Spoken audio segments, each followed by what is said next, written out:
E fala, meus bitcoiners, sextou com mais um dia de análise do nosso mercado cripto. E pessoal, acabou de sair uma notícia super importante que, se esse fato que eu vou estar comentando daqui a pouquinho realmente for para frente, pode ser um marco aí no mundo das criptomoedas, tá? Possivelmente para lançar um ETF de Bitcoin na bolsa americana, vai ser o primeiro ETF da história lastreado ao preço do spot. Isso pode trazer muito capital investidor. Então, logo depois da vinheta eu vou te explicar exatamente o que está acontecendo, a importância, pontos positivos, pontos negativos, além da análise de todo o cenário, como sempre.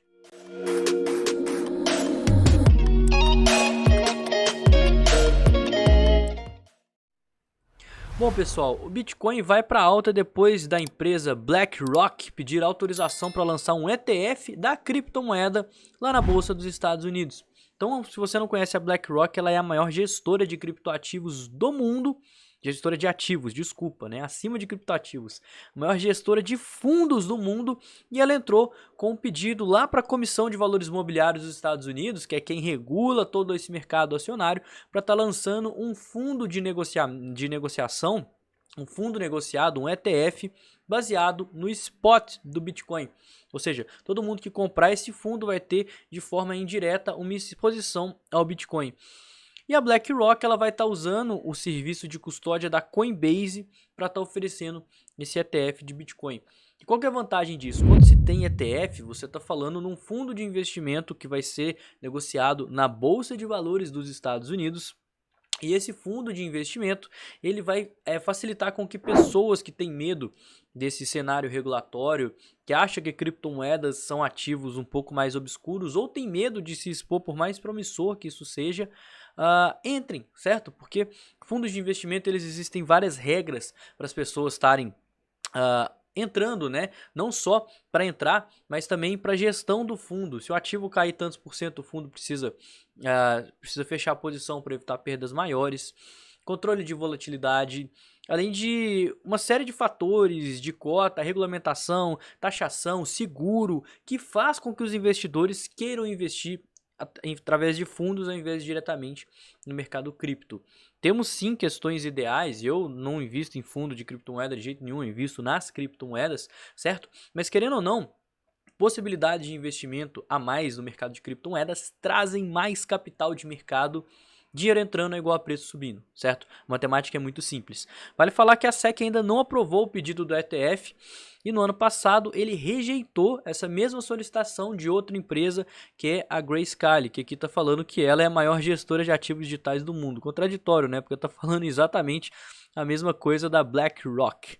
Eu acho que a Grayscale é maior e mais famosa, mas ainda assim isso é apenas uma notícia, um rumor, algo que pode vir a acontecer. Se acontecer, sim, é muito bom, é ótimo, perfeito, excelente. Mas, face a todo esse cenário regulatório, ainda mais o problema da Coinbase com a SEC, né, que está sofrendo ações contra a SEC, vai ser a principal custodiadora de Bitcoin desse fundo. Eu acho difícil isso estar passando, pelo menos por agora, tá? Mas a notícia já trouxe um certo otimismo para o mercado. O Bitcoin estava próximo aos seus 24.900, foi para os 25.700 e agora está sendo negociado nos 25.500 dólares. Regiões fortes de suporte, 24.800, 24.500, certo? Uma vez a gente não teve fechamentos abaixo do 25, mas o preço sim mostrou que ele consegue testar naquela região. A gente tem uma potencial força compradora muito grande abaixo dos 25. A partir dos 24.800 até os 24 mil dólares, cara, é muita gente que está querendo comprar Bitcoin, certo? E isso é importante porque os 24 mil dólares, aquele rangezinho ali próximo aos 24, é uma potencial zona de suporte, certo? A gente tem alvos de figura, a gente tem níveis de Fibonacci, a gente tem topos prévios e provavelmente muita gente querendo comprar. Isso tende a fazer o preço segurando. Inclusive, eu queria até aproveitar, porque ontem nos comentários surgiu uma dúvida muito interessante de um rapaz, que ele falou, mas igual aqui no long short ratio, né? Se tá todo mundo comprado, isso não significa que se as pessoas estão em long e dá uma pressão compradora maior. Tem dois tipos de pressão compradora. A pressão compradora, que ela sim vai estar fazendo aqui aquela pressãozinha, né? Aquelas pessoas que ainda não compraram, são essas aqui do order book. E essas aqui do sentimento do mercado são as que já estão compradas. Então vamos supor que uma pessoa, ela estava com uma ordem nos 25 mil dólares, certo? A gente ainda não chegou nos 25 mil dólares, então a ordem dela vai fazer uma pressão para o preço segurar acima dos 25 mil dólares, é uma força compradora. Agora, caso a ordem dela tenha sido suprida, igual chegou, baixou dos 25 e voltou, ela não é mais uma compradora, ela é uma comprada. A única coisa que ela pode fazer agora é vender. Então ela vai atuar como vendedora se ela tiver que fazer algum movimento no mercado. Então por isso que é importante a análise sentimental que a gente vai passar daqui a pouquinho. Bom, falando de probabilidades aqui no gráfico menor, né? Eu tô aqui no 1 hora que eu nem costumo passar muito, mas quando saiu essa notícia do ETF do Bitcoin, a gente viu uma explosão aqui, porém sem um volume muito significativo, né? Se a gente pegar aqui, ele não foi muito além das médias, o volume continua um pouquinho baixo, o RSI ainda tem espaço para subir mais um pouquinho. Sem falar que se a gente começar a subir os gráficos, cara, o Bitcoin no 4 horas, ele está abaixo da região das médias. No diário, mesmo estando na consolidação, ele ainda está abaixo da região das médias. Então, o único cenário altista que eu vejo para o Bitcoin é se mantendo acima da região verde. Certo? Se mantendo acima da região verde, a gente pode ver essa cunha descendente se consolidando, né, solidificando e, consequentemente, um rompimento, reteste aí dos 31 mil dólares. E, cara, o mercado cripto ele tá muito pessimista, tá? A gente tá vendo aí só notícias ruins, é processo da SEC, é o FONC, né, a reunião da taxa de juros pressionando possíveis aumentos daqui para frente. E notícias, por mais leves que seja, olha só, possibilidade de autorização do ETF. Não tem nada certo de que esse ETF vai ser lançado, a SEC já tem histórico aí de rejeitar ETFs de Bitcoin, mas só essa possibilidade já trouxe um leve otimismo no meio desse pânico. Porém, tomem cuidado, tá? Essa notícia já veio à tona, as pessoas já compraram, já fizeram o que tinha que fazer, não adianta mais operar essa notícia e ela não teve um impacto suficiente para a gente conseguir romper média em 4 horas, romper média no gráfico diário.